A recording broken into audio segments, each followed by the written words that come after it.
ଥରେ ଅଲରେଡି ୟା ପୂର୍ବରୁ ଯୋଉ ଥର କହିଥିଲି କହିସାରିଛି। ଆଜି ଏଇ ମୃତ୍ୟୁର କଥାଟା ଆଲୋଚନା କରିବି ବୋଲି ଭାବିଛି, କାହିଁକିନା ଆମେ ସମସ୍ତେ ହିଁ ସେଇ ଗୋଟିଏ ଜିନିଷକୁ ଡରନ୍ତି, ମୋର କଣ ହେଇଯିବ। ଶେଷରେ ପୁରା ଶେଷରେ ଯାଇକି ପହଞ୍ଚନ୍ତି ସେଇ ଜାଗା।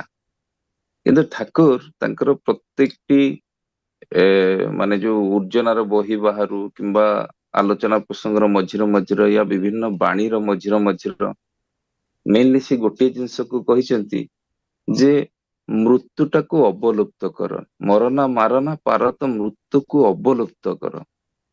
ପୁଣି କହୁଛନ୍ତି ଡେଥ୍ ଇଜ ଏ କ୍ୟୁରେବୁଲ ଡିଜିଜ, ମୃତ୍ୟୁ ଗୋଟେ ଆରୋଗ୍ୟ ଜନିତ ରୋଗ। ତା ମାନେ କଣ? ଏଥିରୁ ଆମର ମୃତ୍ୟୁ ନାହିଁ। ମୁଁ ବୁଝେ ଏଇଆ ହିଁ ବୁଝିଥିଲି, କିନ୍ତୁ ଯେତେବେଳେ ଏଇ ଠାକୁରଙ୍କର ବହିପତ୍ର ପଢାପଢି କରିବା ଭିତରେ ଦେଇକି ଜାଣିବାକୁ ପାଇଲି ଯେ ବାସ୍ତବରେ ଆମର ମୃତ୍ୟୁକୁ ଯୋଉ ମୃତ୍ୟୁର ଆଖ୍ୟା ଆମେ ଦେଇଛନ୍ତି ସେ କିନ୍ତୁ ମୃତ୍ୟୁ ନୁହେଁ। ବିଭିନ୍ନ ଗବେଷକ ସାଧକ ସେମାନେ ଯୋଉମାନେ ଠାକୁରଙ୍କର ଦୀକ୍ଷା ବି ନ ନେଇଛନ୍ତି, ଆଉଟସାଇଡ ରେ ଅଛନ୍ତି, ଯୋଉମାନେ ଜନ୍ମ ମୃତ୍ୟୁର ରହସ୍ୟ ଉପରେ ଗବେଷଣା କରୁଛନ୍ତି, ସେମାନେ ମଧ୍ୟ ଏଇ ତଥ୍ୟ ଦେଇଛନ୍ତି। ଆଉ ମଣିଷ ମନରେ ସବୁବେଳେ ବି ଆଗ୍ରହ ରହିଛି ଯେ ଏଇ କଣ ଏଇ ମୃତ୍ୟୁ, ଯେ ଗୋଟେ ସ୍ଥୂଳ ଆମ ବିଜ୍ଞାନ ଅନୁସାରେ ଗୋଟେ ସ୍ଥୂଳ ଶରୀରର ମୃତ୍ୟୁ ହେଇଗଲା ବେଳକୁ ସିଏ ଯନ୍ତ୍ର ଭଳିଆ କାମ କରୁଛି, ସେ ବନ୍ଦ କରିଦେଲା ବେଳକୁ ତାର କ୍ରିୟା ପ୍ରକ୍ରିୟା ଅନୁଭବ ସବୁ ବନ୍ଦ ହେଇଯାଉଛି, ତାକୁ ଆମେ ମୃତ୍ୟୁ ବୋଲି ଡିକ୍ଲେୟାର କରିଦଉଛନ୍ତି। କିନ୍ତୁ ଯୋଉ ଗବେଷକ ଯୋଉମାନେ ପୁଙ୍ଖାନୁପୁଙ୍ଖ ଅନୁଧ୍ୟାନ କରିକି ବହୁତ ବିସ୍ମୟକର ତଥ୍ୟ ସବୁ ଆବିଷ୍କାର କରିକି ଦେଇଛନ୍ତି, ତାହା ହେଲା ଯେ ଏଇ ଜୀବନର କେବେ ମୃତ୍ୟୁ ନାହିଁ। ମଣିଷ ଶରୀରର ମୃତ୍ୟୁ ପରେ ମାନେ ତାର ଯୋଉ ସ୍ଥୂଳ ଶରୀରର ମୃତ୍ୟୁ ହଉଛି, ପଞ୍ଚଭୂତରୁ ଯୋଉଟା ସେ ନେଇକି ଆସିଥିଲା ଜନ୍ମର ସାଥେ ସାଥେ, କିନ୍ତୁ ସୂକ୍ଷ୍ମ ଶରୀରରେ ସେ ତାର ସ୍ଥିତି ଟାକୁ ରକ୍ଷା କରୁଛି। ଠାକୁରଙ୍କୁ ପଚାରିଛନ୍ତି ଠାକୁର ମରିଗଲା ତ ସରିଗଲା, ଆଉ ମୃତ୍ୟୁ ପରେ କଣ ଗୋଟେ ଜୀବନ ଅଛି? ଆପଣ ଦେଖିବେ ବିବେକାନନ୍ଦଙ୍କର ମୃତ୍ୟୁ ପରର ଜୀବନ, ରାମକୃଷ୍ଣ ପରମହଂସଙ୍କର ସେଇ କଥା, ଶିବାନନ୍ଦଙ୍କର ମଧ୍ୟ ସେଆ ଅଛି, ଇସ୍କନ ମଧ୍ୟ ଅଛି। ମୃତ୍ୟୁ ପରର ଜୀବନ ଉପରେ ବହୁତ ସୁନ୍ଦର ଭାବରେ ସବୁ ଲେଖା ଯାଇଛି ବହି। ତ ଏଠି ଠାକୁର ବି ସେଇଟାକୁ ମାନେ ସ୍ୱୀକାର କରିଛନ୍ତି, ନା ମୃତ୍ୟୁ ପରେ ମଧ୍ୟ ଜୀବନ ଅଛି। ବିଭିନ୍ନ ଆଲୋଚନା ମାଧ୍ୟମରେ ଠାକୁର ଏଇଟା ମଧ୍ୟ ପ୍ରମାଣ କରି ଦେଇଛନ୍ତି ଯେ ମୃତ୍ୟୁ ପରେ ଏଇ ଯୋଉ ସ୍ଥୂଳ ଶରୀରର ମୃତ୍ୟୁ ହେଲେ ଯେ ଆମର ମାନଙ୍କର ଜୀବନ ଚାଲି ଯାଉଛି ତା ନୁହେଁ, ଆତ୍ମା ଅମର ଅବିନାଶୀ। ତେଣୁ ଏଇ ଯୋଉ ମଣିଷର ଏଇ ଯୋଉ ସୂକ୍ଷ୍ମ ଅସ୍ତିତ୍ୱକୁ ସେ ଭିନ୍ନ ଭିନ୍ନ ସ୍ତରରେ ଯାଇକି ରକ୍ଷା କରୁଛି, ଯାହାକୁ ସବୁଠାରୁ ଚମତ୍କାର ହେଲା ଏଇ ସ୍ଥୂଳ ମଣିଷ ଧାରୀ କିନ୍ତୁ ସେମାନେ ଦେଖି ପାରୁନାହାନ୍ତି ଏ ମୃତ୍ୟୁ ପରର ଯୋଉ ଅବସ୍ଥାଟା, ଯୋଉଟା କି ଯିଏ ଦ୍ରଷ୍ଟା ପୁରୁଷ, ଯିଏ ସ୍ରଷ୍ଟା, ସେ ହିଁ କେବଳ ଦେଖିପାରନ୍ତି, ଅନ୍ୟମାନେ ଦେଖିପାରନ୍ତି ନାହିଁ। ପୁଣି ଏଇ ଯୋଉ ସୂକ୍ଷ୍ମ ଦୁନିଆର ବିଭିନ୍ନ ସମୟ ବ୍ୟବଧାନରେ ସେ ପୁଣି ବ୍ୟାକ୍ କରୁଛନ୍ତି, ସ୍ଥୂଳ ଶରୀରକୁ ପୁଣି ଆସୁଛନ୍ତି। ସେ ସମୟରେ ମଣିଷ କିନ୍ତୁ ଯେତେବେଳେ ଆସୁଛି, ଏଇ ସୃଷ୍ଟିର ଏଇ ଗୋଟେ ଚମତ୍କାର ନିୟମ, ପ୍ରଥମତଃ ହେଲା ଏ ଶରୀର ଯେତେବେଳେ ଯାଉଛି ସେ ତାର ଗୋଟେ ସ୍ଥିତି ରକ୍ଷା କରୁଛି ତା ସୂକ୍ଷ୍ମ ଶରୀରରେ, ପୁଣି ଯେତେବେଳେ ସିଏ ସେଇ ସୂକ୍ଷ୍ମ ଶରୀରରେ ବିଭିନ୍ନ ସ୍ତର ଉପରେ ତାର କର୍ମ ଫଳ ଭୋଗୁଛି, ତାକୁ ଏ ସ୍ଥୂଳ ଶରୀର ଧାରୀ ମଣିଷ କିନ୍ତୁ ଦେଖି ପାରୁନାହାନ୍ତି କି ଅନୁଭବ ବି କରିପାରୁନାହାନ୍ତି। ପୁଣି କଣ ହଉଛି ନା ସେ ସୂକ୍ଷ୍ମ ଦୁନିଆରୁ ଯୋଉ କିଛି ସମୟ ବ୍ୟବଧାନ ସେ କାଟିକି ପୁଣି ଥରେ ସ୍ଥୂଳ ଶରୀର ଗ୍ରହଣ କରୁଛି, ସେ ସମୟରେ ତାର ଆଉ ସେ ପୂର୍ବର ସ୍ଥିତି, ପୂର୍ବ ଜନ୍ମର କିଛି ସ୍ମରଣ ରହୁନାହିଁ। କିଛି କିଛି ଲୋକଙ୍କର ରହିଛି, ଯୋଉମାନଙ୍କୁ ଆମେ ଜାତି ସ୍ମର ବୋଲିକି ଆଖ୍ୟା ଦେଇଛନ୍ତି। ଆଉ ଠାକୁରଙ୍କର ଏଇ ଯୋଉ ସୁଶୀଲ ଚନ୍ଦ୍ର ବସୁ ଗୋଟେ ଜାତିସ୍ମର ବହି ବୋଲିକି ଲେଖିଛନ୍ତି, ସେ ବହିରେ ସେ ବହୁ ଜାତିସ୍ମରଙ୍କର ସନ୍ଧାନ ପାଇଛନ୍ତି। ସେଥିରେ ସେ ଡେସ୍କ୍ରାଇବ କରିଛନ୍ତି, ଯୋଉଟା କି ଓଡିଆରେ ମଧ୍ୟ ଉପଲବ୍ଧ ହେଇଛି। ଦୋଳ ଗୋବିନ୍ଦ ପଣ୍ଡା ତାକୁ ଅଲରେଡି ଓଡିଆରେ କନଭର୍ଟ କରିଛନ୍ତି, ବଡ ବହିଟେ ଜାତିସ୍ମର, ସେଥିରୁ ପଢିଲେ ଆମେ ଅନେକଟା କଥା ଜାଣିବା। ସବୁ ଆଉ ଲାଷ୍ଟରେ ଏଇ ନିର୍ଝାସରେ ଆମେ ପହଞ୍ଚିବା ଯେ ସ୍ଥୂଳ ଶରୀର ଟା ଯୋଉ ସେ ଗ୍ରହଣ କରୁଛି, ଯୋଉ ଆମର ଶରୀର ବା ଜୀବନ ବା ଆତ୍ମା ସ୍ଥୂଳ ଶରୀର ଯେତେବେଳେ ଗ୍ରହଣ କରୁଛି, ପୁଣି ଏ ଶରୀର କୌଣସି ଚମତ୍କାର ହେଇକି ମାନେ ଗୋଟେ ପ୍ରହେଳିକା ନୁହେଁ, ଏଇଟା ସେ ଆସିକି ଗ୍ରହଣ କରି ଯାଉଛି ବିରାଟ କିଛି ଗୋଟେ ଚମତ୍କାର ନୁହେଁ। ୟା ପଛରେ ବି ଗୋଟେ ସମ୍ପୂର୍ଣ୍ଣ କାର୍ଯ୍ୟ କାରଣର ନିୟମ ମାନେ ରହିଛି, ସେଇ ନିୟମ ଆଧାରରେ ଏଇଟା ସଂଗଠିତ ହଉଛି। ତ ଏଇ ଯୋଉ ମାନେ ସ୍ଥୂଳ ବିଶ୍ଵ ସୃଷ୍ଟି ବ୍ୟବସ୍ଥା ଯୋଉଟା ଆମେ ଦେଖିପାରୁଛନ୍ତି, ଜାଣିପାରୁଛନ୍ତି, ଏଇ ଯୋଉ ସୃଷ୍ଟିର ବୟସ ଯଦି ଆମେ ବିଜ୍ଞାନ ହିସାବରେ ଧରିବା ତ ବିଗ ବ୍ୟାଙ୍ଗ ଥିଓରି ହିସାବରେ 1380 କୋଟି ବର୍ଷ। ତେବେ କିନ୍ତୁ ଆଧୁନା ଏଇ ଯୋଉ ଆଧ୍ୟାତ୍ମିକ ସାଧନା ଯୋଉମାନେ କରୁଛନ୍ତି ସେମାନଙ୍କର ସେ ମଣିଷଟା ଯେତେବେଳେ ଯେ ଅନୁଭବ କରେ ଯେ ତାର ଜନ୍ମ ହୋଇନାହିଁ କି ମୃତ୍ୟୁ ହେଇପାରିବ ନାହିଁ, ସିଏ ପୂର୍ବରୁ ଥିଲା, ବର୍ତ୍ତମାନ ଅଛି, ଭବିଷ୍ୟତରେ ବି ରହିବ। ତ କି ରୂପରେ ରହିବ, ସେଇ ଯୋଉ ବିବର୍ତ୍ତନ, ସେ ଯୋଉ ରେପ୍ଟାଇଲ ଫର୍ମ, ସେଇଟା ଆମକୁ ଜଣା। ଆମେ ଦିନେ ଅମେରୁଦଣ୍ଡୀ ପ୍ରାଣୀ ଥିଲେ, ଆମେ ଦିନେ ପୋକ ଥିଲେ, ଆମେ ଦିନେ ଗଛ ଥିଲେ, ଆମେ ଦିନେ ବିଭିନ୍ନ ପ୍ରାଣୀ ଏଇ ଯୋଉ ପଶୁ ପକ୍ଷୀ ଏଇ ଜନ୍ମ ବି ପାଇଥିଲେ, 84 ଲକ୍ଷ ଜନିର କଥା ଯୋଉ କୁହାଯାଇଛି। ତାମାନେ ସେଇ ଜନ୍ମ ନେଇକି ବିବର୍ତ୍ତନ ସାଥେ ସାଥେ ଆମେ ଆସିଛନ୍ତି। ମୁଁ ଆସିଛି, ମୁଁ ହଠାତ୍ କିଛି ଆସିନି, କାରଣ ଏନର୍ଜିଟା କେବେ ନଷ୍ଟ ହୁଏ ନା, ଏନର୍ଜିଟା ଟ୍ରାନ୍ସଫର୍ମ ହୁଏ, ଏନର୍ଜିଟା କନଭର୍ଟ ହୁଏ। ତ ମୁଁ ଏବେ ଅଛି ମାନେ ମୁଁ କିଛି ଗୋଟେ ରୂପରେ ପୂର୍ବରୁ ଥିଲି, ଆଉ ମୁଁ ଏବେ ଯୋଉ ରୂପରେ ଅଛି ସେ ରୂପ ବି ମୋର ଶେଷ ହବ, ମୁଁ ପୁଣି ଆଉ ମୋର ଆତ୍ମୋପଲବ୍ଧି ହବ, ମୁଁ ସେଇ ହିସାବରେ ଯିବି। କିନ୍ତୁ ଯେତେବେଳେ ଏଇ ଆତ୍ମୋପଲବ୍ଧିଟା ହବ, ସେତେବେଳେ ମୋର ଯୋଉ ଚେତନାର ଯୋଉ ଅମରତ୍ୱଟା ଅଛି, ଯୋଉଟାକୁ କହିଛନ୍ତି ମୃତ୍ୟୁକୁ ଅବଲୁପ୍ତ କର, ସେଇଟାକୁ ମୁଁ ସେତେବେଳେ ହିଁ ଯାଇକି ଉପଲବ୍ଧି କରିପାରିବି। ତ ଆମେ ଯୋଉ ଜନ୍ମରୁ ସାଥେ ସାଥେ ଯୋଉ ପଞ୍ଚଭୂତର ଶରୀର ନେଇକି ଆସିଥିଲେ, ଏଇ ପଞ୍ଚଭୂତରେ ଇଏ ବିଲୀନ ହବ, ଯେ ଗଲାବେଳେ ଇଏକୁ ଆମେ ଛାଡି ଦେଇକି ଯିବା। ଏଇଟାକୁ ଯେହେତୁ ଆସିଲା ବେଳେ ବି ଆମେ ସାଥିରେ ନେଇକି ଆସିନଥିଲେ, ପଞ୍ଚଭୂତରୁ ଆମେ କଲେକ୍ସନ କରିଥିଲେ ଏଇ ଶରୀରଟା, ତାହେଲେ ଏଇଟା ବି ପଞ୍ଚଭୂତରେ ସେଟା ପୋଡନ୍ତୁ ବା ପୋତନ୍ତୁ, ସେ ପଞ୍ଚଭୂତରେ ଏଇ ଶରୀରଟା ଲୀନ ହବ। ଆମେ ପୁଣି କାମ ଶରୀର ବା ଭାବ ଶରୀର ନେଇକି ଯିବା। ତ ପ୍ରଧାନତଃ ଠାକୁର ତିନିଟା ଭାଗ ମାନେ କହିଛନ୍ତି ମଣିଷର ଅଛି। ଗୋଟେ ସ୍ଥୂଳ ଶରୀର, ତା ଉପରେ ଆଉ ଗୋଟେ ଶରୀର ଅଛି ଭାବ ବା କାମ ଶରୀର ତାକୁ କହନ୍ତି, ଦ୍ଵିତୀୟଟା ଯୋଉଟା, ଆଉ ତୃତୀୟଟା ଯୋଉଟା କହନ୍ତି କାରଣ ବା ସୂକ୍ଷ୍ମ ଶରୀର, ବା ତାକୁ କିଛି କିଛି ଅରା ଶରୀର କହନ୍ତି, ଛାୟା ଶରୀର କହନ୍ତି।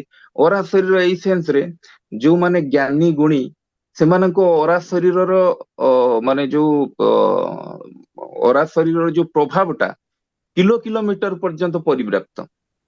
ବିବେକାନନ୍ଦ ଯାଇକି ଆମେରିକାର 3 ମିନିଟ ଭାଷଣ ଦେଲେ, ଲୋକ 7 ଘଣ୍ଟା କାଳ ତାପରେ ଶୁଣିଲେ। ତା ନୁହେଁ, ତାଙ୍କ ଅରା, ତାଙ୍କ ଏମିତି ଭାଷଣର କି ଲାଳିତ୍ୟ ପାଣ୍ଡିତ୍ୟ ସାହିତ୍ୟ ଥିଲା ଯେ ସେ ଭାଷଣ ବି ଏବେ ତ ମାନେ ପବ୍ଲିଶ ହଉଛି ନା, ନା ତାଙ୍କ ଅରା ଶରୀରର ତାଙ୍କର ଯୋଉ ପ୍ରଭାବ ସେ ଏତେ ମାତ୍ରାରେ ଥିଲା ଯେ ସେ 3 ମିନିଟ କଣ, ସେ 3 ଘଣ୍ଟା କଣ, 7 ଘଣ୍ଟା କଣ, 3 ଦିନ କହିଥିଲେ ବି ତାକୁ ଆମେ ଶୁଣିଥାନ୍ତେ। ଯେମିତି ଆଚାର୍ଯ୍ୟ ଦେବ ବସିକି କହୁଛନ୍ତି ଯେତେବେଳେ, ସେ କଣ ବେଶୀ ଯାଜନ ତାଙ୍କର କଣ ବହୁତ ସାହିତ୍ୟ ଆଉ ବହୁତ ଗଭୀର ଜ୍ଞାନ ଦେଇକି କହୁଛନ୍ତି, ନା ସେ ଅରା ଶରୀରର ଗୋଟେ ପ୍ରଭାବ ଅଛି। ଏଇ ଯୋଉ ଅରା ଶରୀର, ଏଇଟା ବହୁତ ସାଧକ ଆଉ ପର୍ଟିକୁଲାର ଗୋଟେ ଗୋଟେ ଆସ୍ପେକ୍ଟ ଯୋଉମାନେ ସେମିତି ଲାଇଫ କି ଡେଡିକେସନ ଦେଇଛନ୍ତି, ଯୋଉମାନେ ସେମାନଙ୍କ ଜୀବନକୁ ସମର୍ପିତ ଜୀବନ ଯୋଉମାନେ, ସେଇମାନଙ୍କର ଦେଖାଯାଏ। ଅଦରୱାଇଜ ଆମେ ଏଇ ଦିଟା ଶରୀର ଉପରେ କଥା ହବା, ସ୍ଥୂଳ ଶରୀର ବା ଭାବ ଶରୀର ବା କାମ ଶରୀର। ଗୋଟେ ମଣିଷ ଜୀବନ ସାରା ଯେତେବେଳେ ସେ ସ୍ଥୂଳ ଜଗତରୁ ଏଠୁ ଯାଉଛି, ସେ ଜୀବନ ସାରା ଯାହା ଯାହା କର୍ମ କରିଛି, ସେଇ କର୍ମ ଅନୁସାରେ ସେ ବିଭିନ୍ନ ସ୍ତରରେ ତାର ଯୋଉ କାମ ଶରୀରରେ ସେ ନିଜକୁ ରକ୍ଷା କରୁଛି। ସେଠି ବିଭିନ୍ନ ସ୍ତରରେ କଣ ହଉଛି, ସେ ଯଦି ଦୁଷ୍ଟ କାମ କରିଥିବ ତାହେଲେ ତାକୁ ଅନେକ ଯନ୍ତ୍ରଣା ସହିବାକୁ ପଡୁଛି। ଆମେ ଯାହାକୁ ନର୍କ ଯନ୍ତ୍ରଣା ବୋଲିକି ମଧ୍ୟ ବହୁତ ପୁରାଣ ଉପନିଷଦରେ ଆମର ସବୁ ମାନେ କହିଛନ୍ତି, ବିଭିନ୍ନ ବ୍ରହ୍ମ ବୈବର୍ତ ପୁରାଣ ହଉ, ମାର୍କଣ୍ଡେୟ ପୁରାଣ ହଉ, କାର୍ତ୍ତିକ ପୁରାଣ ହଉ, ତା ଦେହରେ ବହୁତ କଥା କୁହାଯାଇଛି।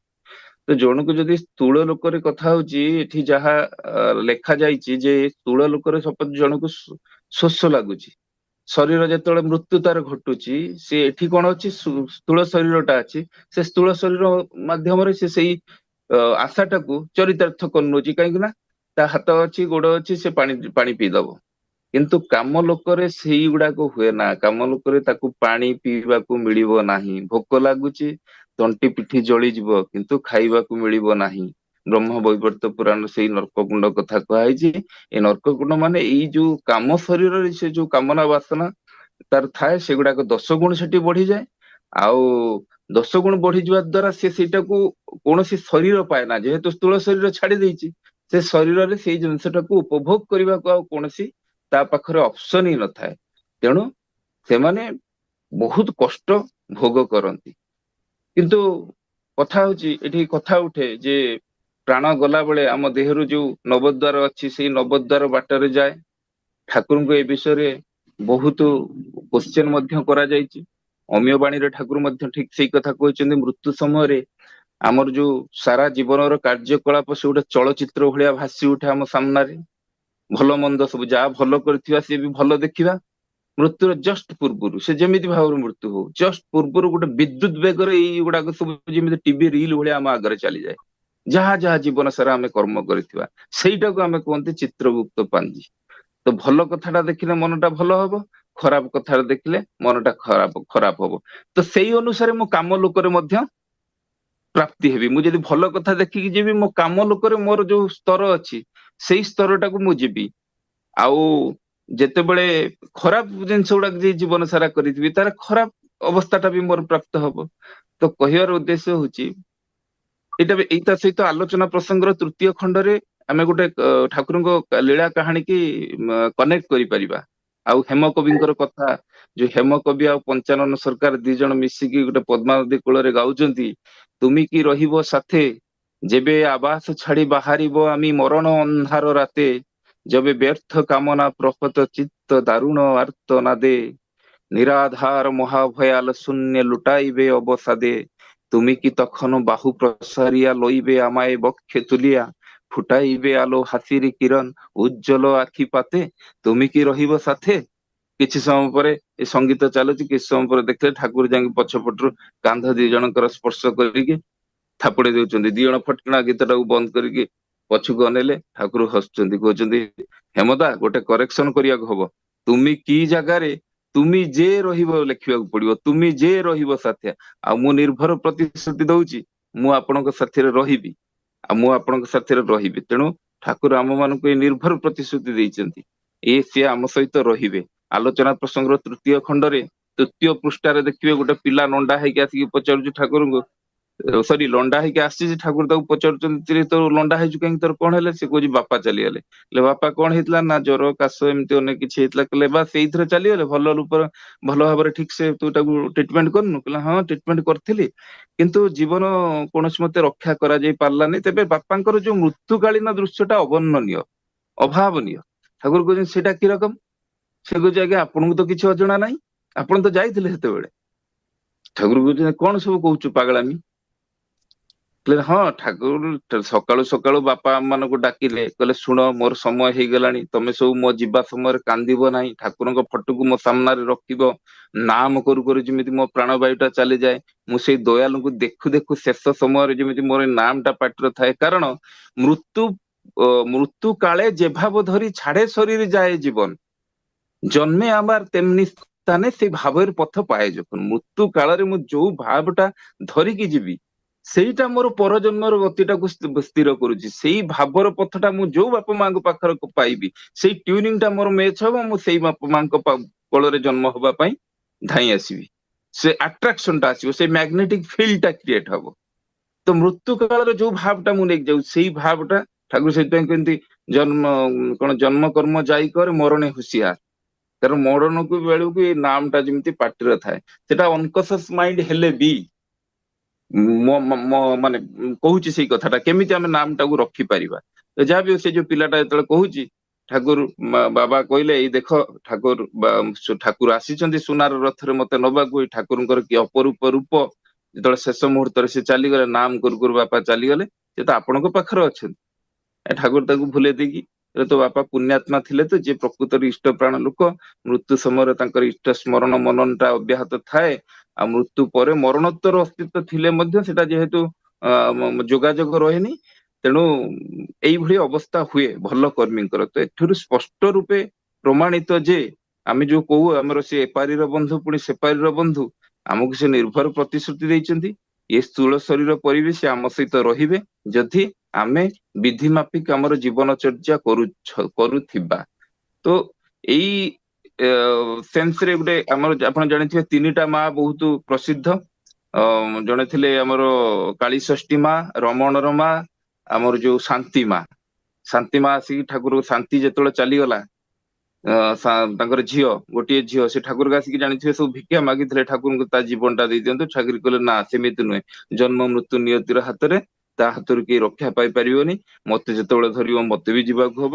ତେଣୁ ସେଠି ଶାନ୍ତି ମା ବି ଠାକୁରଙ୍କୁ ପ୍ରଶ୍ନ କରିଥିଲେ, ଠାକୁର ଆପଣ ତ ଜନ୍ମ ମୃତ୍ୟୁକୁ ସୃଷ୍ଟି କରିଛନ୍ତି, ଆପଣ ତ ନିୟତିକୁ ସୃଷ୍ଟି କରିଛନ୍ତି, ଆପଣ ଇଚ୍ଛା କଲେ ତାକୁ ବଶ କରିଦେଇ ପାରିବେ। ଠାକୁର କହିଲେ ନା ନା ନା, ମୁଁ ନିୟତିକୁ ବଶ କଲେ ସୃଷ୍ଟି ଚାଲିବନି।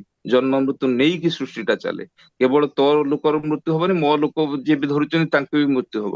ଯାହା ବି ହଉ, ଏମିତି ହିସାବରେ ସେ ତା ଝିଅଟାର ଶାନ୍ତିର ମୃତ୍ୟୁ ହେଇଥିଲା। ସେ ପାଗଳ ଅବସ୍ଥାରେ ଯେତେବେଳେ ବୁଲୁଥିଲା, ଠାକୁର ତାକୁ ଥରେ ଡାକିଥିଲେ, ଡାକିକି ତାକୁ ପାଖରେ ବସେଇଥିଲେ। ବସେଇ ସାରିଲା ପରେ ସେ କିଛି ପ୍ରଶ୍ନ ପଡିଥିଲା, ଠାକୁର ମୃତ୍ୟୁଟା କେମିତି ହୁଏ? ଠାକୁର ଗୋଟେ ବହି ବାହାର କରିକି ତାକୁ ଦେଖେଇଥିଲେ, ଏଇ ଛବି ଗୁଡାକ କେମିତି ତା ଭିତରେ ମଣିଷର ଆତ୍ମା, ସେଇଟା ଦେହ ତ୍ୟାଗ କଲେ କେମିତି ଯାଉଛି, ଏଇ ଯୋଉ କଥା ଗୁଡାକ କହିଲି, ଏଇ ସବୁ କଥା ଗୁଡାକ ଠାକୁର ତା ପାଖରେ ଆଲୋଚନା କରିଥିଲେ। ଠାକୁର କହିଲେ ମଣିଷ ତାଙ୍କୁ ଠାକୁରଙ୍କୁ ସେ ପଚାରୁଛି, ଆଉ ଚିତ୍ରଗୁପ୍ତ ଆସିକି ଯୋଉ ବସିଥାଏ ସେଟା କଣ ଠାକୁର? ଠାକୁର ସେଠି କହୁଛନ୍ତି, ମଣିଷ ଯା ତା ତ ବକେ ନା, ଆଉ ଚିତ୍ରଗୁପ୍ତ ମାଷ୍ଟର ମଉସା ନୁହଁ ଯେ ସେ ଆସିକି ଛାତ୍ରର ସାମ୍ନାରେ ଖାତା ଫାତା ଖୋଲିକି ବସିଥାନ୍ତି। ସେ ବି ଠାକୁର ବି ସେଇ କଥାଟା ବୁଝେଇ ଦେଇଥାନ୍ତି। କାମ, କ୍ରୋଧ, ଲୋଭ, ମୋହ, ମଦ, ମାଶ୍ଚର୍ଯ୍ୟ, ଏଇ ଯୋଉ 6ଟା ରିପୁ ନେଇକି ଆମର ଦେହ ଗଠିତ। ଏଠି ନବଦ୍ୱାର ଅଛି, ଏଠି ଆତ୍ମା ବି ବାସ କରେ। ମଣିଷ ମରିବା ସମୟରେ ଆତ୍ମା ଯେତେବେଳେ ବାହାରକୁ ଯାଏ, ସେତେବେଳେ ଏଇ ରିପୁ ଗୁଡାକ ତାକୁ ପ୍ରତିରୋଧ କରନ୍ତି। ସେତେବେଳେ ସେ ଭୟଙ୍କର ଆଉ ବିକୃତି ରୂପ ହେଇଯାଏ। ଆଉ ଯୋଉ ଆମର କରିଥିବା ସମସ୍ତ କର୍ମ ସେଇ ଯୋଉ ଗୁପ୍ତ ଚିତ୍ର ହିସାବରେ ଥାଏ, ସେଇଗୁଡାକ ସବୁ ସେଇ ସମୟରେ ଭାସି ଉଠେ। ତ ଆମେ ଯୋଉ କୁହନ୍ତି, ଯୋଉମାନେ ଠାକୁର ବି ସେଠି ତାଙ୍କୁ କହିଛନ୍ତି, ଯୋଉମାନେ ସଦ୍ଗୁରୁଙ୍କୁ ଧରିଛନ୍ତି, ତାଙ୍କ ହିସାବରେ ପଥ ଚାଲୁଛନ୍ତି, ସଦ୍ଗୁରୁ ସେମାନଙ୍କୁ ପଥ ଦେଖିକି ନେଇଯାଆନ୍ତି ତାଙ୍କ କର୍ମ ଅନୁସାରେ ତାଙ୍କରି ଜାଗାକୁ। ତ ସେଇ କଥା କୁହାଯାଇଛି ଯେ ମୃତ୍ୟୁ କାଳ যে ভাব ধরি ছাড়ে শরীর যায় জীবন, জন্মে আবার তেমনি স্থানে সেই ভাবের পথ পায় যখন। ପୁଣି କଣ କହିଛନ୍ତି ନା, ଏଇ ଜନ୍ମରେ କରିବୁରେ ଯା ଉନ୍ନତି ବା ଅବନତି, ସେଇ କର୍ମ ତୋର ସ୍ଥିର କରିବ ପର ଜନ୍ମର ଗତି। ଆମେ ଯୋଉ ଠାକୁର ତାଙ୍କୁ କହୁଛନ୍ତି, ସେ ଯୋଉ ମାଟାକୁ, ଶାନ୍ତିର ମାଟାକୁ, ଆମେ ଯୋଉ ଚିଦ୍ ଶକ୍ତିଟା, ଯୋଉ ଚିଦ୍ ଅଣୁଟା ଯୋଉ କଟିଯାଏ, ଆମେ ଯୋଉ ଗାଉଛନ୍ତି ଚିଦ୍ରୂପେଣ ପରିବ୍ୟାପ୍ତଂ ତ୍ରୈଲୋକଂ ସଚରାଚରମ୍, ଏଇ ଯୋଉ ଇହ ଜଗତରୁ ତା ବ୍ରେନ ରୁ ଯେତେବେଳେ ସମସ୍ତ ଚେତନା କଟିଯାଏ, ତାପରେ ଗୋଟେ ଡେଥ ବେଲ ବାଜେ, ସେ ଘଣ୍ଟି ସହିତ ସେ ଆଉ ସେ ଘଣ୍ଟିର ଶବ୍ଦକୁ ଶୁଣି ପାରେ ନା। ତାର ସ୍ଥୂଳ ଶରୀର ଠାରୁ ତାର ସମସ୍ତ ଚେତନା ଯେତେବେଳେ ସ୍ଥୂଳ ରୂପରୁ କଟିଯାଏ, ସେ ଗୋଟେ ସମ୍ପୂର୍ଣ୍ଣ ଅନ୍ଧାର ଭିତରେ ପ୍ରବେଶ କରେ, ସୁନସାନ ନିସ୍ତବ୍ଧ। କିନ୍ତୁ ଯୋଉମାନେ ଠାକୁରଙ୍କୁ ଧରିଛନ୍ତି, ଓಂ ବ୍ରହ୍ମ ପରବ୍ରହ୍ମ, ଯୋଉ କଥା ପର କାଳରେ ପରବ୍ରହ୍ମ ମାନେ ପର କାଳରେ ବି ଯିଏ ଆମର ବଞ୍ଚିବା ବଢିବାର ଖ୍ୟାଲ ରଖୁଛନ୍ତି, ଏପାରିର ବନ୍ଧୁ ମୋର ସେପାରିର ବନ୍ଧୁ, ତେଣୁ ସିଏ ଆମର ଖ୍ୟାଲ ରଖନ୍ତି। ସେଇ ଅନ୍ଧାର ଭିତରେ ସେ ଆଲୋକର ବର୍ତ୍ତିକା ହେଇକି ଆମକୁ ଦେଖେଇ ଦିଅନ୍ତି ରାସ୍ତା, ଯୋଉ ଜାଗାକୁ ଆମେ ଯିବା। ତ ଲୋକର କାମନା ବାସନା ଅନୁସାରେ ସବୁ କ୍ଷୟ ହବା ପର୍ଯ୍ୟନ୍ତ ସେ କାମ ଲୋକରେ ରହେ। କାମ ଲୋକରେ ତାର ମୃତ୍ୟୁ ହେଲା ପରେ ସେ ଯାଏ କାରଣ ଲୋକକୁ। ଏଠି ଉପନିଷଦର ଏଇ ଯୋଉ ଶେଷରେ ଆମର କେମିତି, ସମୟ ଅଛି 10 ମିନିଟ କହିହବ ତ, ଯୋଉ ଶେଷରେ ଆମର କେମିତି ନାମ ଟା ଆମ ପ୍ରୋମିନେଣ୍ଟ ରହିବ ମୁଖରେ, ସେଇ କଥା ନେଇକି ଆମେ ଗୋଟେ କନେକ୍ଟ କରିପାରିବା ଗୋଟେ କାହାଣୀକୁ, ଯୋଉ ଯମଲୋକରେ ଯମରାଜଙ୍କୁ ପଚାରିଥିଲା ଉପନିଷଦର ଏଇ ଯୋଉ ନଚିକେତାର କାହାଣୀକୁ, ଯେ ବହୁ ମନା କରିବା ସତ୍ତ୍ୱେ ବି ସେ ପଚାରିଥିଲା ଯେ ମୃତ୍ୟୁକୁ ଜୟ କରିବାର ରହସ୍ୟ ଟା କଣ, ଯୋଉଟା ଠାକୁର କହୁଛନ୍ତି ମରଣା ମାରଣା ମୃତ୍ୟୁକୁ ଅବଲୁପ୍ତ କର। ମୃତ୍ୟୁ ଗୋଟେ ଆରୋଗ୍ୟ ଜନିତ ରୋଗ, ସେଇ କଥାଟାକୁ ଏଇଟା ଆମେ କନେକ୍ଟ କରିପାରିବା। ଯେ ସେଇଠି ଯମରାଜ ତାଙ୍କୁ ବୁଝେଇ ଦଉଛନ୍ତି, ଏଇ ଦେହଟା ମାନେ ବଡିଟା ଗୋଟେ ଚାରିଅଟ ରଥ, ଆଉ ପ୍ରବୃତ୍ତି ହେଲା ଆମର ଘୋଡା, ଆମର ଯୋଉ ମୁଣ୍ଡଟା ହଉଛି ଚାବୁକ, ଆଉ ଆମ ବୁଦ୍ଧିଟା ହେଲା ଡ୍ରାଇଭର, ଆଉ ଆମ ଆତ୍ମାଟା ହେଲା ସେ ରଥର ଦେବତା, ଲର୍ଡ ଅଫ ଦ୍ୟାଟ ଚାରିଅଟ ଯୋଉଟା କୁହନ୍ତି। ମାନେ ଜୀବନଟା ବା ଦେହଟା ଯଦି ଗୋଟେ ରଥ ହୁଏ, ସେ ରଥର ଘୋଡା ହଉଛନ୍ତି ଆମର ଏଇ ପ୍ରବୃତ୍ତି। ଯେତେବେଳେ ଏ ଦେହ ପ୍ରବୃତ୍ତିମୁଖୀ ହେଇଯାଏ, ଏ ମନ ଗୋଟେ ଅମାନିଆ ଘୋଡା ହେଇଯାଏ। ଅମାନିଆ ଘୋଡାରେ ଯେମିତି କିଛି ଲକ୍ଷ୍ୟସ୍ଥଳ ନାହିଁ, ମାନେ ଲକ୍ଷ୍ୟସ୍ଥଳରେ ପହଞ୍ଚି ପାରେ ନାହିଁ, ଅନିୟନ୍ତ୍ରିତ ମନର ମଧ୍ୟ ସେମିତି କିଛି ଲକ୍ଷ୍ୟସ୍ଥଳ ନାହିଁ। ତେଣୁ ଯୋଉମାନେ ଈଶ୍ୱରଙ୍କୁ ଧରି ନାହାନ୍ତି, ଯୋଉମାନଙ୍କର କେନ୍ଦ୍ରରେ କେହି ନାହାନ୍ତି, ଯୋଉମାନେ ନାମ ନେଇନାହାନ୍ତି, ଯୋଉମାନେ ଏଇ ବିଧାନରେ ନାହାନ୍ତି, ସେମାନଙ୍କର ପ୍ରବୃତ୍ତିଟା ପୁରା ଲଗାମ ଛଡା। ଏଇ ଯୋଉ ଲଗାମ ଛଡା ଘୋଡା ଭଳିଆ ତାଙ୍କ ଅବସ୍ଥା, ଯୁଆଡେ ଯେମିତି ଟାଣିଲା, କାହାକୁ ମାରିଲାଣି, କାହାକୁ ଭୁସିଲାଣି, କାହାକୁ ପକେଇଲାଣି, ଏଇ ଭଳିଆ ଜୀବନ ନେଇକି ପ୍ରବୃତ୍ତି ମୁଖୀ ହେଇକି ସେ ଲକ୍ଷ୍ୟସ୍ଥଳରେ କେବେ ତାଙ୍କର ପହଞ୍ଚି ପାରିବା ନାହାନ୍ତି। କିନ୍ତୁ ଯେହେତୁ କେନ୍ଦ୍ରରେ ଆମର କେନ୍ଦ୍ର ପୁରୁଷ ରହିଲେ, ଯୋଉମାନେ ଧରିଛନ୍ତି ଜୀବନରେ ତାଙ୍କୁ, ତେଣୁ ଆମର ଲକ୍ଷ୍ୟ ସବୁବେଳେ ପ୍ରବୃତ୍ତିର ନିବୃତ୍ତି। ତେଣୁ ଠାକୁର କହିଲେ ପ୍ରବୃତ୍ତିର ଗୋଟେ ମିନିଂଫୁଲ ଆଡଜଷ୍ଟମେଣ୍ଟ ଦରକାର, ପ୍ରବୃତ୍ତିର ନିବୃତ୍ତିଟା ଦରକାର। ଆଉ ମିନିଂଫୁଲ ଆଡଜଷ୍ଟମେଣ୍ଟ ହେଲେ, ମିନିଂଫୁଲ ଆଡଜଷ୍ଟ ମାନେ ପ୍ରଭୁତ୍ୱର ଯୋଉ ସାର୍ଥକ ନିୟନ୍ତ୍ରଣ। ସେଥିପାଇଁ ଗୋଟେ ଜଣେ ଏମିତି ବ୍ୟକ୍ତିତ୍ୱ, ଯୋଉ ବ୍ୟକ୍ତିତ୍ୱଟା ପ୍ରବୃତ୍ତିରୁ ଉର୍ଦ୍ଧ୍ୱରେ ଅଛନ୍ତି, ପ୍ରବୃତ୍ତି ଯାହାକୁ ବଶ କରିପାରି ନାହିଁ, ସମାହିତ ପ୍ରବୃତ୍ତି ସମ୍ପନ୍ନ ବ୍ୟକ୍ତିତ୍ୱ, ସେ କେବଳ ହିଁ ଦ୍ରଷ୍ଟା ପୁରୁଷୋତ୍ତମ ହିଁ ହେଇପାରନ୍ତି। ଏମିତି ଜଣେ ବ୍ୟକ୍ତିତ୍ୱକୁ ନିଜକୁ ଆଟାଚ କରିବାକୁ ହବ। ଯଦି ନ କରି ମଣିଷ ଯେତେ ଚେଷ୍ଟା କଲେ ବି ସେ ପ୍ରବୃତ୍ତି ଗୁଡାକୁ କୌଣସି ମତେ ମିନିଂଫୁଲ ଆଡଜଷ୍ଟ କରିପାରିବନି। ପାର୍ଟି କରିଲେ ବୋଧେ। ଆଚ୍ଛା, କୌଣସି ମତେ ମିନିଂଫୁଲ ଆଡଜଷ୍ଟ କରିପାରିବନି ଯଦି କେନ୍ଦ୍ର ପୁରୁଷ କେହି ନ ରହିଲେ ୟା ନିଜକୁ ସେ ଆଟାଚ ନ କଲା। ଏଇ ନଚିକେତାକୁ ଯମରାଜ ଏଇ କଥା ସେଦିନ ବୁଝେଇ ଦେବାକୁ ଚାହିଁଥିଲେ ଯେ ମୃତ୍ୟୁକୁ ଜୟ କରିବାକୁ ହେଲେ ଆମକୁ ବ୍ରହ୍ମଜ୍ଞାନୀ ହବାକୁ ପଡିବ, ଆମକୁ ଆମର ପ୍ରବୃତ୍ତିଟାକୁ ନିୟନ୍ତ୍ରଣ କରିବାକୁ ପଡିବ। ପ୍ରବୃତ୍ତି ମାନେ ଗୋଟେ ଗଣ୍ଠି, ଆଉ ଗଣ୍ଠି ପୁଣି କହିଲେ ଗ୍ରନ୍ଥି, ଗ୍ରନ୍ଥିର ମୋଚନ ମାନେ ମଣିଷର ଯେତେବେଳେ ଗ୍ରନ୍ଥିର ମୋଚନ ହବ ସିଏ ସେତେବେଳେ ଯାଇକି ବ୍ରହ୍ମଜ୍ଞାନୀ ହବ। ଠାକୁର ସେଇ କଥା କହୁଛନ୍ତି, ପ୍ରଶ୍ନ ମୋର ଅସ୍ତ ଯାଉ, ଯୁକ୍ତି ଯାଉ ଅପସରି, ତୁମରି ଇଚ୍ଛା ପୂର୍ଣ୍ଣ କରିବି, ମରଣକୁ ସ୍ତବ୍ଧ କରି। ମରଣକୁ ସ୍ତବ୍ଧ କରିବା ମାନେ କଣ? ମରଣଟାକୁ ପୁରା ତ କାଟି ଦେଇ ହବନି। ଏଇ ମୁକ୍ତି, ଠାକୁର କହୁଛନ୍ତି ମୁଁ ମୁକ୍ତି ପାଇଁ କାତର ନୁହେଁ, ମୁଁ ଭକ୍ତି ଦେଖିବାକୁ କାତର। ଆମ ଭିତରେ ବ୍ରହ୍ମବିତ୍ ବ୍ରହ୍ମୈବ ଭବତି, ଯିଏ ବ୍ରହ୍ମକୁ ଭଲ ଭାବରେ ଜାଣନ୍ତି ସେ ହିଁ ବ୍ରହ୍ମବିତ୍। ଆଉ ଯାହା ବୃଦ୍ଧି ପ୍ରାପ୍ତ ହୋଇ ଯାହା କିଛି ହୋଇ ମଧ୍ୟ ତାହା ହିଁ ରହିଛି, ତାହା ହିଁ ବ୍ରହ୍ମ। ତେଣୁ ଭଗବାନଙ୍କୁ ଜାଣିବା ମାନେ ଆମକୁ ସେଇ ଲେବୁଲକୁ ସାଧନା କରିବାକୁ ହବ, ସେଇ ଲେବୁଲକୁ ଯିବାକୁ ହବ। ଆଶୀର୍ବାଦ ମାନେ ଅନୁଶାସନବାଦ, ମତେ ଯିଏ ଧରେ ମୋର ଆଶୀର୍ବାଦ ଚା ଚାରି ପାଖେ ଘୁରେ। ପୁଣି କଣ କହିଲେ ନା, ଏତେ ବ୍ରତ ଏତେ ତପ ବହୁତ କଥା ତ କଲ, କିନ୍ତୁ ଯଦି ତୁମର ପ୍ରବୃତ୍ତି ଗୁଡାକ ସାର୍ଥକ ନିୟନ୍ତ୍ରଣରେ ନିୟନ୍ତ୍ରିତ ନ ହେଲା ତାହେଲେ କିନ୍ତୁ କିଛି ହେଲା ନାହିଁ। ଆଜି ଡାଇନୋସର ଟା ମରିଯାଇଛି, କିନ୍ତୁ ଡାଇନୋସରର ଆତ୍ମା ମରି ନାହିଁ, ସେ କନଭର୍ଟ ହେଇଛି ରେପ୍ଟାଇଲ ଫର୍ମକୁ।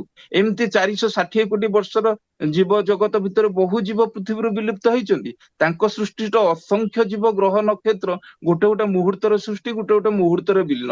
ସୃଷ୍ଟି ତାଙ୍କ ଖେଳ ଘର, ଗୋଟେ ସେକେଣ୍ଡରେ ଧ୍ୱଂସ କରିଦେବେ, ଚୁଟକିରେ ସେ ବି ଧର୍ମ ଶିଖେଇ ଦେଇ ପାରନ୍ତି, କିନ୍ତୁ ତା ନୁହେଁ। ଗୋଟେ ହାତ ତାଙ୍କର ବିଧି ହେତୁ, ଗୋଟେ ହାତ ହଉଛି ଦୟା। ତେଣୁ ବିଧିଟାକୁ ସେ ନେଇକି ଆସିଛନ୍ତି ଆମର ଏଇ ପ୍ରକୃତିର ସାର୍ଥକ ନିୟନ୍ତ୍ରଣ କରିବା ପାଇଁ। ଏଥର ସେଇ ଯୋଉ ମୃତ୍ୟୁ କାଳର ଯୋଉ ଭାବଟା ସେ କେମିତି ଧରିବ, ସେଇ ଯୋଉ ଭାବଟା ଧରିକି ଯିବ ସେଇ ଭାବରେ ପୁଣି ଜନ୍ମ ନେବ ନା। ତାହେଲେ ଏଇ ଯୋଉ ନାମଟା ଆମର ମୃତ୍ୟୁ ବେଳେ କେମିତି ପ୍ରୋମିନେଣ୍ଟ ରହିବ, ଏଥିପାଇଁ ଦରକାର ଅଭ୍ୟାସ ଯୋଗ। ମତେ ଆଚାରବାନ ହବାକୁ ହବ, ମତେ ଚରିତ୍ରବାନ ହବାକୁ ପଡିବ। ଆଚାର ଭ୍ରଷ୍ଟ ଦେହେନା ଭବେତ ଜ୍ଞାନ ପରାଙ୍ଗମୁଖ, ପଦ୍ମ ପୁରାଣର ଯୋଉ କଥା। ଯୋଉମାନେ ଆଚାର ଭ୍ରଷ୍ଟ, ଯୋଉମାନେ ଅଭ୍ୟାସ ଭ୍ରଷ୍ଟ, ସେମାନେ କେବେ ପ୍ରକୃତ ଜ୍ଞାନ ଲାଭ କରିପାରନ୍ତି ନାହିଁ। ଆଉ ଏଥିପାଇଁ ମତେ ଅଭ୍ୟାସ ଯୋଗରେ ଆସିବାକୁ ହବ। ଯୋଉ କଥା ଇଂରାଜୀରେ କୁହାଯାଇଛି practice makes a man perfect. ପୁଣି ଗୋଟେ କଥା ହେଇଛି practice makes a man not to forget. ତା ମାନେ ମୃତ୍ୟୁ ସମୟରେ ତ ମୁଁ ଅନକସସ୍ ଥିବି, ମୁଁ ତ କିଛି ଜାଣିପାରିବିନି, କିନ୍ତୁ ମୋ ଭିତରେ ଏଇ ନାମଟା ପ୍ରୋମିନେଟ ହବ ବୋଲି କି କେମିତି ଜାଣିବି? ସେଥିପାଇଁ କୁହାହେଲା practice makes a man not to forget. ଦେଖିବେ ଅନେକାଂଶରେ ଆମେ କାମ କରୁଥିବା, ଆମର ମାନେ ଆମ ଚେତନାଟା ଠିକ ନଥିବ, କିନ୍ତୁ ହାତଟା ଅଟୋମେଟିକ ଚାଲି ଯାଇଥିବ ଯଦି ପ୍ରାକ୍ଟିସଟା ଥିବ। ସେଥିପାଇଁ କହୁଛି practice makes a man not to forget. Practice ମଣିଷଟାକୁ ଏମିତି ତିଆରି କରିଦିଏ ସେ ଭୁଲି ପାରେ ନା। ତ ମୁଁ ଯଦି ପ୍ରାକ୍ଟିସ କରିଥିବି, ମୋର ସେଇ ଯୋଉ ଅନକସସ୍ ଥିଲେ ମଧ୍ୟ ମୋ ସବକସସ୍ ମାଇଣ୍ଡରେ ନାମଟା ଚାଲୁଥିବ। ସେଥିପାଇଁ ଠାକୁର କହିଲେ ଜପ ତପ ଯେତେ କରେ ମରଣ କିନ୍ତୁ ହୁସିଆର, ପ୍ରାଣୀର ଭଲ ମନ୍ଦ ଜାଣି ମରଣ କାଳେ ତାହା ଜାଣି। ଭାଗବତର ଯୋଉ କଥା। ତ ଜୀବନରେ ଯାହା ବି କରିଥିବା ଯଦି ଶେଷ ସମୟରେ ତାକୁ ମନେ ପଡିଲା ନାହିଁ, ଯେ 12 ବର୍ଷର ତପ ଶୁକୁଆ ଝୁଳର ଗଲା ଭଳିଆ ସବୁ ଚାଲିଯିବ। ଜୀବନର ଶେଷ ମୁହୂର୍ତ୍ତରେ ଏଇ ନାମଟା ଯଦି ମଥାରେ ନ ରହିଲା, ଆଉ ଜୀବନ ସାରା ଯଦି ତାକୁ ଆମେ ପ୍ରାକ୍ଟିସ କରିଥିବା, ଯୋଉ କହିଲି practice makes a man not to forget, ଏଇ ଅଭ୍ୟାସ କରୁ କରୁ ଏମିତି ଗୋଟେ ସମୟ ଆସିବ ଯେତେବେଳେ ମୁଁ ଆଉ ତାକୁ ଭୁଲି ପାରିବି ନାହିଁ। ମୁଁ ଅନକନସିୟସ ହେଇଗଲେ ବି ମୋ ଭିତରେ ନାମ ଚାଲୁଥିବ। ଆମେ ରାତିରେ ଶୋଇଲା ବେଳେ କହନ୍ତି ନାମ କରିକି ଶୋଇବା, ତା ମାନେ ଶୋଇଲା ବେଳେ ମୁଁ ସିନା ଶୋଇଗଲି, ଶୋଇବାଟା ଗୋଟେ ପ୍ରକାର ମୃତ୍ୟୁ, ଶୋଇଗଲି, କିନ୍ତୁ ମୋର ଅବଚେତନ ମନରେ ନାମଟା ଚାଲୁଥାଏ। ମାନେ ଶ୍ରୀକୃଷ୍ଣ ସେଇ କଥା ଆମର ଯୋଉ ଅର୍ଜୁନକୁ କହିଛନ୍ତି, କନ୍ତେୟ ପ୍ରତିଜାନେ ନମେ ଭକ୍ତ ପ୍ରଣିଶ୍ୟତି, ମୁଁ ପ୍ରତିଜ୍ଞା କରି କହୁଛି ମୋ ଭକ୍ତର ମୃତ୍ୟୁ ନାହିଁ। ଯୋଉ କଥା ଠାକୁର ସେଇ ହେମକବି ସେଇ କଥା କହିଥିଲେ, ତୁମି ଯେ ରହିବ ସାଥେ ଠାକୁରଙ୍କୁ ଏ କଥା ପଚରା ହେଇଛି ଯେ ହେଇଗଲାଣି 4 ମିନିଟ ତ ଟାଇମ ହବନି, ତ ଯାହା ବି ହଉ ସେଇ ଯଜନ ଯାଜନ ଇଷ୍ଟଭୂତି କଲେ କାଟେ ମହାବୀତି, ଠାକୁର କହିଛନ୍ତି କଲେ କାଟେ ମହାବୀତି, ଯଦି କରନ୍ତି ତାହେଲେ ମୃତ୍ୟୁ ଭୟ ରହିବନି। ଜୀବନ ମୃତ୍ୟୁ ଭିତରେ କିଛି ପାର୍ଥକ୍ୟ ନାହିଁ। ମଣିଷର ଯଦି ମୃତ୍ୟୁ ନ ହୁଏ ତାହେଲେ ତା ପରବର୍ତ୍ତୀ ଜୀବନଟା କେବେ ଉନ୍ନତି ହବ ନାହିଁ। ମଣିଷ ନ ମରିବା ପର୍ଯ୍ୟନ୍ତ ତାର ଆତ୍ମା କେବେ ଉନ୍ନତି ଲାଭ କରିବ ନାହିଁ। ସେଥିପାଇଁ ଦେବତା ମାନେ ମଧ୍ୟ ମଣିଷ ରୂପରେ ଜନ୍ମ ନବାକୁ ଲୋଭାନ୍ୱିତ। କାହିଁକି ନା ତାଙ୍କ ଆତ୍ମାର ଉନ୍ନୟନ ପାଇଁ ସେମାନେ ଆସନ୍ତି, ତାଙ୍କ ଆତ୍ମାର ଊର୍ଦ୍ଧ୍ୱଗତି ପାଇଁ। ଆଉ ଊର୍ଦ୍ଧ୍ୱଗତି କେତେବେଳେ ହବ ନା ପୁନରପି ଜନନମ ପୁନରପି ମରଣମ ପୁନରପି ଜନନୀ ଜଠରେ ଶୟନମ। ତେଣୁ ମୃତ୍ୟୁର ଅର୍ଥ ହେଲା ଆଉ ଗୋଟେ ନୂତନ ଜୀବନ ଲାଭ କରିବି। ତେଣୁ ମୋର ଭୟ ନାହିଁ, ମୁଁ ଆଉ ଗୋଟେ ବଡ ଜୀବନ ପାଇବି, ମୋ ଆତ୍ମାର ଉନ୍ନତି ହବ, ମୁଁ ଉନ୍ନତ ଜନ୍ମ ପାଇବି। ଏଇ ଚିନ୍ତାଧାରା ଯେ ପର୍ଯ୍ୟନ୍ତ ନ ଆସିଛି ମଣିଷ ଭିତରେ ସାଧନାରେ, ଆମର ମୃତ୍ୟୁ ଭୟ ରହିବ। କେଷ୍ଟଦା ଠାକୁରଙ୍କୁ ସେଇ କଥା ପଚାରିଥିଲେ, ଠାକୁର ଏ ଯୋଉ କନ୍ତେୟ ପ୍ରତିଜାନେ ନମେ ଭକ୍ତ ପ୍ରଣିଶତି କଣ? ଠାକୁର ଗୋଟିଏ ୱାର୍ଡ କହିଥିଲେ, ଟିନର ଅଫ ଲାଇଫ, ଜୀବନର ଯାତ୍ରା। ଗୋଟେ ତୀର୍ଥ ଯାତ୍ରା, ଯେମିତି ଗୋଟେ ଜାଗାରୁ ଆଉ ଗୋଟେ ଜାଗାକୁ ଆମେ ଯାଉଛନ୍ତି, ସେଇ ଯୋଉ ରାସ୍ତାଟା, ସେ ରାସ୍ତାଟା ହେଲା ଟିନର। ସେଇ ଯୋଉ ଧାରାଟାକୁ ବଜେଇ ରଖିବା, ସେଇ ଧାରାଟାକୁ ଠିକ କରି ରଖିବା। ଗୋଟେ ଜନ୍ମରୁ ମୁଁ ଆଉ ଗୋଟେ ଜନ୍ମକୁ ଯିବାର ଯୋଉ ଧାରାଟାକୁ ମୁଁ ଯଦି ଠିକ ରଖି ପାରିଲି, ତାହେଲେ ସେ ମୋ ଭକ୍ତର ମୃତ୍ୟୁ ନାହିଁ। ଯିଏ ଗୋଟେ ଜନ୍ମରୁ ଆଉ ଗୋଟେ ଜନ୍ମ ଚାଲିବାର ପ୍ରୋସେସ ଟା ଠିକ ରଖିଲା, ସେ ଆହୁରି ତ ଉନ୍ନତ ହେଲା। ତାହେଲେ ଭକ୍ତର ମୃତ୍ୟୁ ହେଲା କୋଉଠି? ଏଇ କଥା ତାକୁ ବୁଝେଇ ଦେଇକି ବୁଝଉଛନ୍ତି କେଷ୍ଟଦାଙ୍କୁ। କହିଲେ ଗୋଟେ ଜାଗାରୁ ଅନ୍ୟ ଗୋଟେ ଜାଗାକୁ ଯିବା ବେଳେ କିନ୍ତୁ ମନେ ରଖିବାକୁ ହବ, ପୁଟୁଳିଟା ବଡ ନ ହୁଏ। ଯେମିତି ଆମେ ଗୋଟେ ଆଟାଚ ଫାଟାଚ ଧରିକି ପୁଟୁଳି ଯଦି ବେଶୀ ବଡ ହେଇଗଲା, ଯାତ୍ରାଟା ବି ସହଜ ହବନି, ଯାତ୍ରାଟା ବି ସୁଗମ ହବନି। ପୁଟୁଳିଟା ମାନେ କଣ? ମୋର ଏଇ ବୃତ୍ତି ପ୍ରବୃତ୍ତି କାମ କ୍ରୋଧ ମଦ ଲୋଭ ମୋହ ମାଶ୍ଚର୍ଯ୍ୟ, ଏଇଗୁଡାକୁ ମୁଁ ଯେତେ କମ କରିବି, ମୋ ଯାତ୍ରାଟା ସେତେ ସୁଗମ ହବ, ସେତେ ସହଜ ହବ। ପ୍ରବୃତ୍ତି ପରାୟଣତା ମୋର ଯେତେ କମ ହବ, ଗୋଟେ ଜନ୍ମରୁ ଆଉ ଗୋଟେ ଜନ୍ମକୁ ମୋର ଯାତ୍ରା ସେତେ ସହଜ ହେଇଯିବ। ଏଇ ପ୍ରବୃତ୍ତିର ମିନିଂଫୁଲ ଆଡଜଷ୍ଟ ଯଦି ନ ହୁଏ, ଆମ ଯାତ୍ରା ଏ ଜନ୍ମରେ ସୁଗମ ହବ ନାହିଁ, ପୁଣି ନିମ୍ନ ଯୋନିକି ପଳେଇ ଆସିବା। ଠାକୁର ଯୋଉ କହିଛନ୍ତି ପ୍ରତିଲୋମ ବିବାହ ଯଦି ଜଣେ କରେ, ସେ 30 ଜନ୍ମ ପଛକୁ ପଳାଏ। ତେଣୁ ଏଇ ଯୋଉ ନଚିକେତାକୁ ଏଇଟା ହିଁ ସେଦିନ ସେ ଜାଣିବାକୁ ଚାହିଁଥିଲା, ଆଉ ସେଇ କଥାଟା ହିଁ ସେ ତାକୁ ବୁଝେଇଥିଲେ। ତ ଆମକୁ ଆମ ଭିତରର ଠାକୁରତ୍ୱଟାକୁ ଜାଗ୍ରତ କରିବାକୁ ହବ, ନହେଲେ ଗତି ନାହିଁ। ଠାକୁର କହିଲେ ତୁମର ଠାକୁରତ୍ୱ ଜାଗ୍ରତ ନହେଲେ କେହି ତୁମର କେନ୍ଦ୍ର ବି ନୁହନ୍ତି, ଠାକୁର ବି ନୁହନ୍ତି, ଫାଙ୍କି ଦେଲେ ତାହା ହିଁ ପାଇବ। ତେଣୁ ଜୀବନର ଉଦ୍ଦେଶ୍ୟ ହେଲା ଈଶ୍ୱର ପ୍ରାପ୍ତି। ଆମେ ମାନୁ କି ନ ମାନୁ, ଆମେ ହଉଛନ୍ତି ସେ ପରମାତ୍ମାଙ୍କ ଅଂଶ ବିଶେଷ। ଖାଲି ଆମେ ନୁହେଁ, ସମଗ୍ର ସୃଷ୍ଟି ହଉଛି ସେଇ ଗ୍ୟାସ କଣିକାର ଛିଟା। ତେଣୁ ମୋ ମାନିବା ନ ମାନିବାରେ ତାଙ୍କ ସୃଷ୍ଟି ତତ୍ତ୍ୱର କିଛି ବଦଳି ଯିବନି। ଆଉ ସିଏ ଖାଲି ଚାହିଁକି ରହିବେ ଆମେ ବୃତ୍ତି ପ୍ରବୃତ୍ତି କି କେତେବେଳେ ଜୟ କରିକି ତାଙ୍କରି ଆଡକୁ ଧାଇଁବା। ଠାକୁର କହିଲେ ଜୀବନ ସର୍ବପେକ୍ଷା ଦୁର୍ଲଭ, ବଞ୍ଚିଥାଅ, ବଞ୍ଚି ଉଠ, କେବଳ ଏକା ନୁହେଁ ସମସ୍ତଙ୍କୁ ନେଇକି। ଆଉ ଜଗତ କିଛି ନୁହେଁ, ଜୀବନର ଗୋଟେ ମହାପ୍ରଭାବ, ସତ୍ତାର କର୍ମ ସୃଷ୍ଟିର ଅଖଣ୍ଡ ଧାରାବାହିକତା। ତୁମେ ମରିବ ନାହିଁ, ଅଖଣ୍ଡ ଜୀବନ ସ୍ରୋତରେ ତୁମେ ଝାଉଁଛ, ତୁମର ମୃତ୍ୟୁ ନାହିଁ। ଆମେ ସତ୍ୟ ନିଜ୍ଞାରେ ଡେଲି କହୁଛନ୍ତି ନା, ମୁଁ ଅମର, ମୁଁ ଅଜର, ମୁଁ ଅମର। ତା ମାନେ କଣ? ମୁଁ ଅଜର, ପ୍ରକୃତିରେ ମୁଁ ଅଜର, ମୁଁ ଅମର। ଏଇ ହଉଛି ମୋର ଅସଲ ସ୍ୱରୂପ। ଏଇ ସ୍ୱରୂପଟାକୁ ଠାକୁର କେମିତି ଅଟୋ ସଜେସନ ହିସାବରେ ଆମକୁ ଜଗେଇ ଦେଇଛନ୍ତି ଦେଖନ୍ତୁ, ଏତେ ସହଜ ସରଳ ଭାବରେ। ତେଣୁ ଯେ ପର୍ଯ୍ୟନ୍ତ ମୁଁ ସେଇ ଜାଗାକୁ ନ ପହଞ୍ଚିଛି, ସ୍ୱସ୍ତିନି ମନ୍ତ୍ରରେ ମଧ୍ୟ ଆମେ ଏକ୍ଜାକ୍ଟ ସେଇ କଥା କହିଲେ, ତୁ ଯେତେ ହ ନା ନା ଏଇ ଯୋଉ ମତେ ଦିଅ କଣ ଅନନ୍ତ ସ୍ମୃତି ଭାଇ ଚେତନା ଶକ୍ତି। ଅନନ୍ତ ସ୍ମୃତି ଭାଇ ଚେତନା ଶକ୍ତିଟା ସ୍ୱସ୍ତିନି ମନ୍ତ୍ରରେ ଆମେ ମାଗୁଛନ୍ତି। ତା ମାନେ କଣ? ମୋ ସ୍ମୃତି ଭାଇ ଚେତନା ମାନେ ପୂର୍ବ ଜନ୍ମର ସବୁ କିଛି ମୁଁ ଜାଣିପାରିବି, ତାହେଲେ ମୋର ମୃତ୍ୟୁ କୋଉଠି ରହିଲା? ଠାକୁର କହିଲେ ଯେତେ ହ ନା ମହାନ ବିଦ୍ୟାଧର, ସବୁ ଜ୍ଞାନ ତୋର ବ୍ୟର୍ଥ ହେଲ, ନହେଲେ ଚେତନ ଜାତି ସ୍ମର। ଆଉ ଆମେ ଆସିଛନ୍ତି ଅନନ୍ତ ସ୍ମୃତି ଭାଇ ଚେତନାର ଅଧିକାରୀ ହବା ପାଇଁ, ଆମେ ଆସିଛନ୍ତି ଜାତି ସ୍ମର ହବା ପାଇଁ। ଆଉ ଆମେ ଯେତେବେଳେ ଜାତି ସ୍ମର ହେଇଯିବା, ଯେତେବେଳେ ସ୍ମୃତି ଭାଇ ଚେତନା ଜାଗି ଉଠିବ, ସେତେବେଳେ ଆଉ ମୃତ୍ୟୁ ରହିବ ନାହିଁ। ତେଣୁ ଯୁଗ ପୁରୁଷୋତ୍ତମ ପ୍ରସଙ୍ଗ ଯଦିଓ ବଡ, ତାକୁ ବିସ୍ତାର କରି ହବନି, ତେବେ ଯୁଗ ପୁରୁଷୋତ୍ତମ ଯେତେବେଳେ ଆସନ୍ତି, ସେ ଏଇ ମୃତ୍ୟୁର ରହସ୍ୟଟାକୁ ଭେଦ କରିବା ପାଇଁ ଆମକୁ କହିଦେଇ ଯାଆନ୍ତି, ଶୁଣ ବିଶ୍ୱେ ହେ ଅମୃତସ୍ୟ ପୁତ୍ର, ଅମୃତର ସନ୍ତାନ ତୁ, ଅମୃତ ତୋର ଜୀବନ ଧାରା, ମରଣ ଖୋଜି ମରଣ ହଜି ହବୁରେ କିଆ ପଥହରା। ଠାକୁର କହୁଛି ଅମୃତ ମାନେ କଣ? ମାନେ ନାହିଁ, ମୃତ ମାନେ ମୃତ୍ୟୁ, ଯାହା ଜୀବନର ମୃତ୍ୟୁ ନାହିଁ ସେ ହିଁ ଅମୃତର ସନ୍ତାନ। ତ ବାସ୍ତବରେ ମଣିଷ ଜୀବନର ମୃତ୍ୟୁ ନାହିଁ, ସେଥିପାଇଁ ସେଇ କଥା ସେ ଘୋଷଣା କରିଛନ୍ତି, ମା ମିୟସ୍ୟ ମା ଜହି ସତ୍ୟତେ ଚେତ ମୃତ୍ୟୁ ଅବୋଲପୟ ମରନା ମାରନା ଭାରତ ମୃତ୍ୟୁକୁ ଅବଲୁପ୍ତ କର। ଜୟ ଗୁରୁ ପ୍ରକାଶ ଭାଇ, ଟାଇମ ହେଇଗଲାଣି, 1 ମିନିଟ ଅଧିକା ହେଇଗଲାଣି। ନା ନା, ଜୟ ଗୁରୁ ଜୟ ଗୁରୁ।